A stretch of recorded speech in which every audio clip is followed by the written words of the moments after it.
When do you believe was the worst instant of a bout in the UFC or MMA, where it seemed like one fighter was essentially sacrificed to improve the career of another rising fighter? Here's our picks. Carlos Condit versus Dan Hardy. Condit retaliated to Hardy's initial barrage of punches to the torso and legs with a sequence of kicks to the legs and body, exactly as everyone had predicted the fight would start. But with a minute left in the round, a wild exchange took place. Condit replied with a front kick to the leg after Hardy connected with a left hand. Later, both fighters launched powerful left hooks at one another, but Condit's hit first. When Hardy was knocked to the mat, Condit didn't waste any time turning off the lights with some further shots. Tito Ortiz versus Ryan Bader, UFC 132.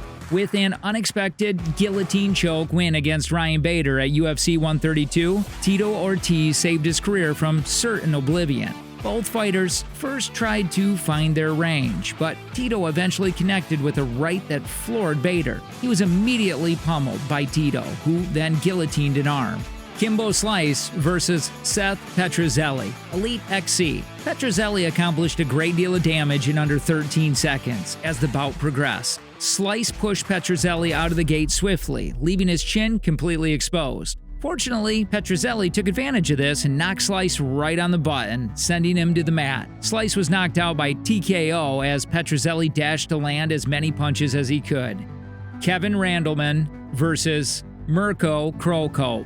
With the help of the excellent takedown defense, Cro Cop was expected to keep the fight standing while Randleman planned to drag it to the floor and finish Cro Cop off. The latter did occur, but not before Randleman stunned the MMA community by jolting Cro Cop and knocking him out with a massive full-power left hook to the jaw. Before detonating the explosives, Randleman had faked the takedown attempt and gotten Cro Cop to bite. Randleman was briefly restrained by Cro Cop on the ground until the monster knocked him out of his senses with hammer fists. Jorge Masvidal versus Darren Till, UFC 147. Till repeatedly tagged Masvidal with the left hand in the opening round, but it appeared like Gamebred was starting to perfect his timing as the time ran out. Masvidal started to deliver more blows as the second round got underway, but it wasn't until the middle that he actually connected. He began by knocking out the gorilla with a few kicks, then quickly followed with a powerful right-left combination that turned off Till's lights and promptly knocked him to the ground. Ryo Chonin versus Anderson Silva, Pride Shockwave. A takedown by Chonin in the middle of the first round gave him control of the fight. The first round was unexpectedly competitive, with Silva commanding the opening exchange with expert range control and sophisticated striking. Throughout the opening 3 minutes of the third round, Silva continued to pelt Chonin and long-range shots before Chonin managed to somehow submit him. Silva was standing when Chonin suddenly somersaulted forward at his knee, locked his leg around Silva's in a figure four, and tugged on the heel for a flying scissor heel hook that had Silva tapping almost immediately. The fight ended before everyone had a chance to completely process what had transpired, since Silva seemed so shocked by how quickly the effort was made. Modafferi versus Macy Barber, UFC 246. With a slicing elbow, Modafferi demonstrated her prowess in grappling and caused a severe cut on the side of Barber's skull. Blood started to spill from the gaping wound, but the bigger issue was that Barber was limping back to her corner after hurting her knee. Modafferi was clearly satisfied with her performance by the time the final horn sounded, while Barber was having trouble standing and needed assistance from her trainers.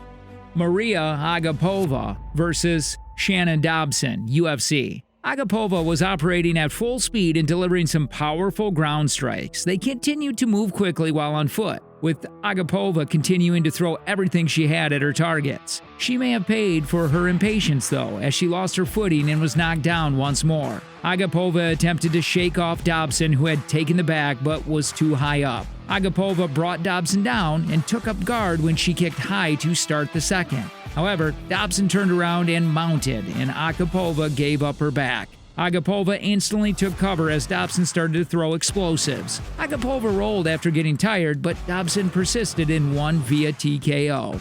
Jamie Varner versus Edson Barboza, UFC 146.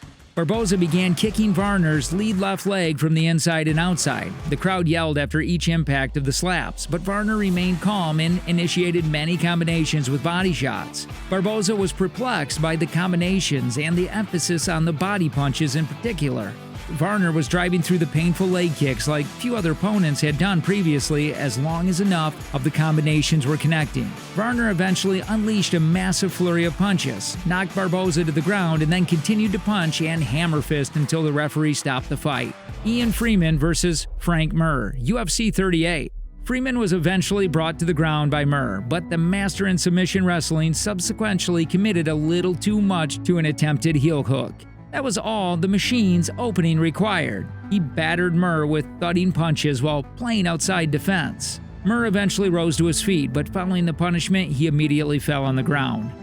Scott Smith versus Chung Lee, Strikeforce. Smith was a significant underdog going into the match. Smith had no clear advantage going into the battle. In addition, Lee was a speedier and more skilled striker than him. Midway through the bout, Lee was predicted to dismantle his opponent and end it mercifully via TKO. That's exactly what occurred during the first 2.5 rounds. Lee beat Smith to a pulp by regularly executing his practice Sancha kickboxing techniques. Almost all of the side kicks, spinning back kicks, and spinning wheel kicks he threw landed. Smith stepped in for the kill and punched Lee into the cage, railing to end the fight after rocking an obviously worn-out Lee with less than 2 minutes remaining in the bout. Edson Barboza versus Jamie Varner, UFC 146. Varner circled as Barboza delivered a leg kick early, followed by another. Varner caught a head kick and knocked Barboza to the ground before slipping into a half guard and punching out of it. Barboza pushed Varner off and rose to his feet before kicking Varner in the leg. Varner had set up to punch. Barboza was forced to retreat after 2 successful right hands from Varner. He was tearing up his lead leg as Varner's boxing started to pick up steam, and he started hitting the body and head. Varner struck Barboza with a hook, knocked him to the ground, and then pounded him with punches when he stood back up and fell back to the ground. Houston Alexander versus Keith Jardine, UFC 71. Alexander was put to the ground by Jardine after winning the opening exchange. Alexander struggled to his feet and unleashed his own deadly salvo after Jardine leaped on him to complete the killing. After being stung, Jardine lost his sense of direction. Jardine tried repeatedly to tighten up so that he could deliver another torrent of uppercuts, but Alexander swarmed on him, stopping him. Jardine collapsed to the ground 48 seconds into the fight, his back to the cage. Yushin Okami versus Tim Bosch, UFC 144. Early in the bout, Bosch was on the attack and landed a powerful right-hand blow. Okami successfully connected with the right punch and pinned Bosch close to the cage. Bosch used front kicks and power punches, but many of them were unsuccessful. Okami delivered a powerful 2-punch combo and appeared assured. Bosch successfully executed a body kick, but Okami's jab caught him once more. In the third round, Okami was injured by a blow. Bosch then launched a barrage of uppercuts at the increasingly disoriented Okami. Bosch made a fantastic comeback by landing one final uppercut that caused Okami's legs to buckle and fall to the ground. Bosch's thrilling victory was officially over at 54 seconds in the third round. Joe Lawson versus Jens Pulver, UFC 63. Most predicted that Pulver, who is known for his brutal left hook, would dispatch the skilled grappler quickly. For his part, most believed that Lawson's sole opportunity to win the fight lay in bringing it to the mat in an effort to quickly submit his opponent. The combat did indeed end quickly, but there was no armbar to be discovered. Lawson blitzed, bewildered, and overpowered one of his division's pioneers in the span of just 47 seconds. The final blow was a left hook from an advancing Lawson that sent Pulver down to the ground in a heap.